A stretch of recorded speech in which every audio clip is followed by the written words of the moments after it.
First light came slowly here, the way it always had. The mountains to the north were still black shapes against a bruised sky, and below them, where there had been nothing 4 seasons ago, nothing but river mud and tall grass and the silence of a place that had never been named, there was now smoke.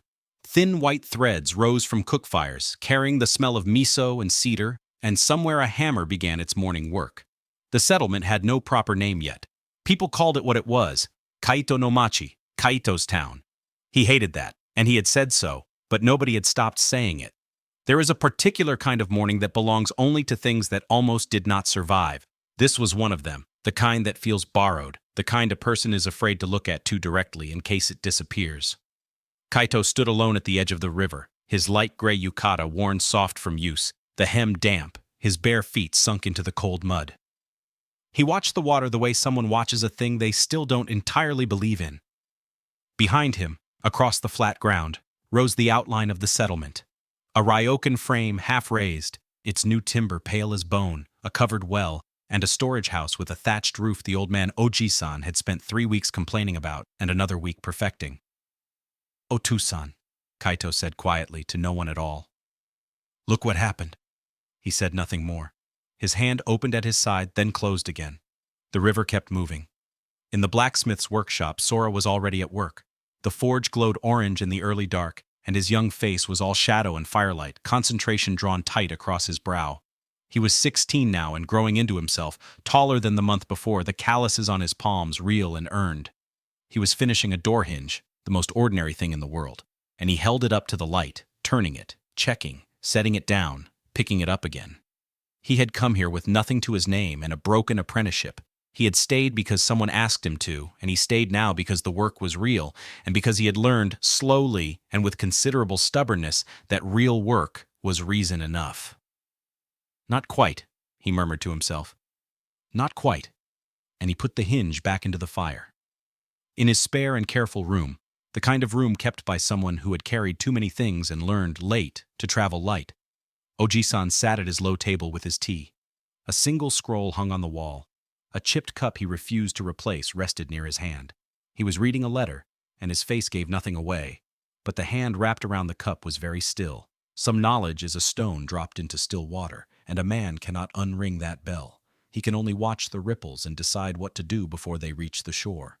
He folded the letter, tucked it inside his robe, closed his eyes for a long moment, then opened them. "Well then," he said very quietly. By mid-morning, Kenji arrived the way he always did. Slightly too loud, slightly too cheerful, his cart sounding as though it were held together by optimism and old rope. He tied his horse at the post Sora had made in the 3rd month. He had brought salt fish, dried mushrooms, and 2 bolts of indigo cloth, and something else, something he did not unload. Saya met him. She had been watching from the moment his cart appeared on the north road, for she always knew when someone was carrying bad news. She had a sense for the way the body carries what the face tries to hide. "Saya-san," Kenji called, too bright. "The silk I promised. Actually, it's not silk. I said that wrong. It's cotton, but very good cotton." "What's in the back?" she said. He paused.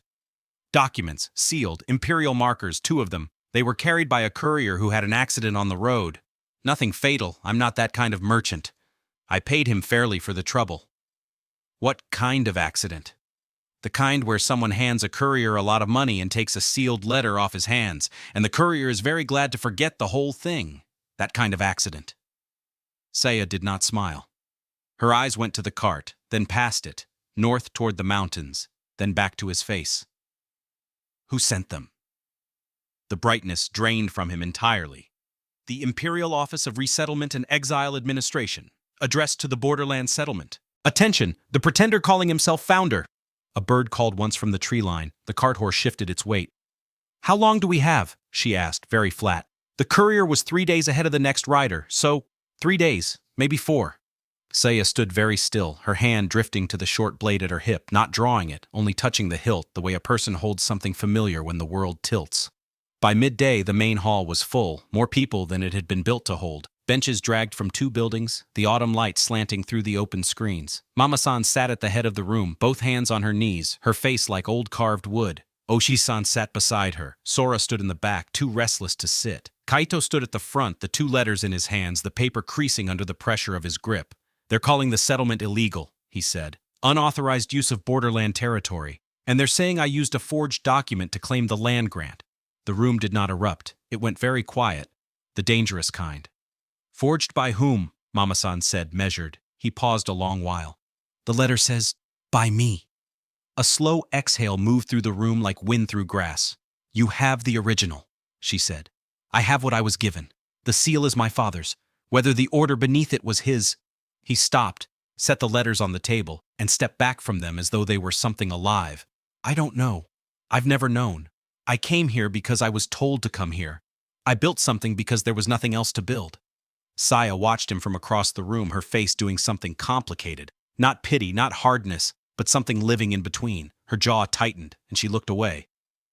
So they'll just take it? Sora burst out from the back, his voice cracking on the edge of anger. Everything we built? They will try, said Ojii-san calmly. The fire popped once into the silence. In the late afternoon, Kaito climbed the north ridge alone, along a path he had worn himself over 4 seasons of thinking. The settlement fell away below him, small and improbable and real, while the mountains ahead stood enormous and indifferent. The carved road north was visible from here, the one leading through the pass to whatever waited beyond. He had never walked it. He knew someone who had.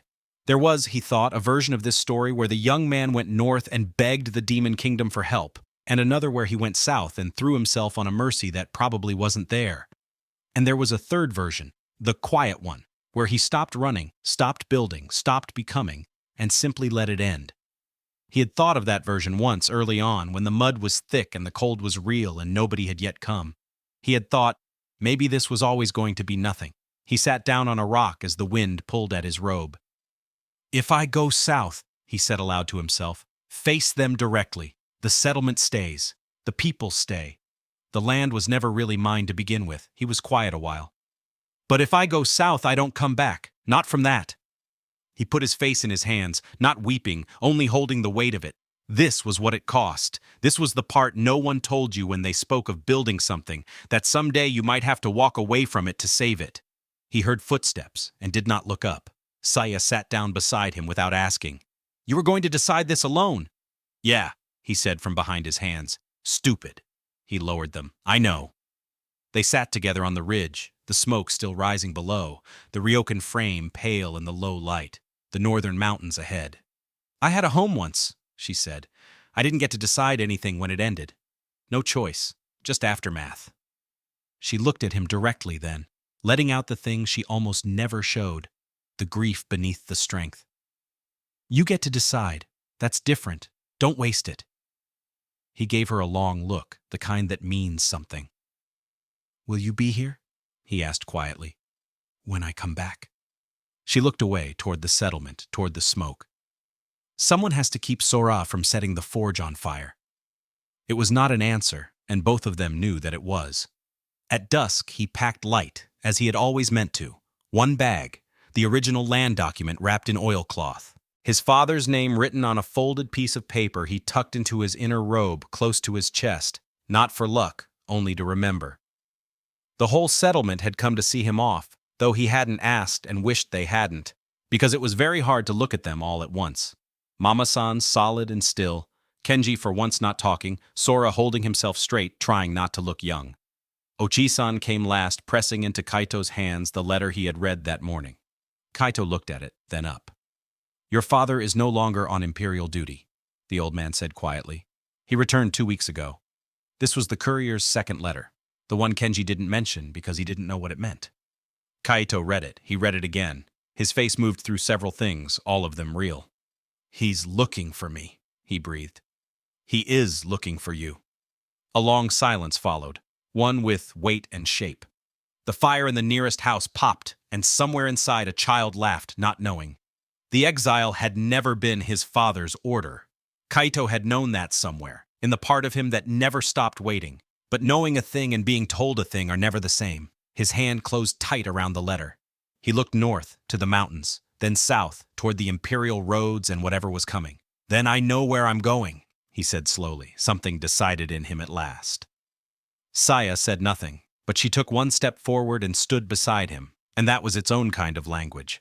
The sun dropped behind the western hills, and the first star appeared over the northern mountains, A single cold point of light above the carved road, above whatever kingdom waited behind it, above all the unnamed things still to come. This was what it meant to build something. Not the walls, not the well, not the forge, not the roof that took 3 weeks to thatch. It meant that when they came to take it from you, there were people standing beside you who chose to be there. That was the civilization. That had always been the civilization. The settlement stood in the dusk, small and impossible and lit with fire. Later, on the northern road, in the empty night, a single lantern moved, coming down from the mountain pass, carried low by a figure in a long, dark robe, unhurried.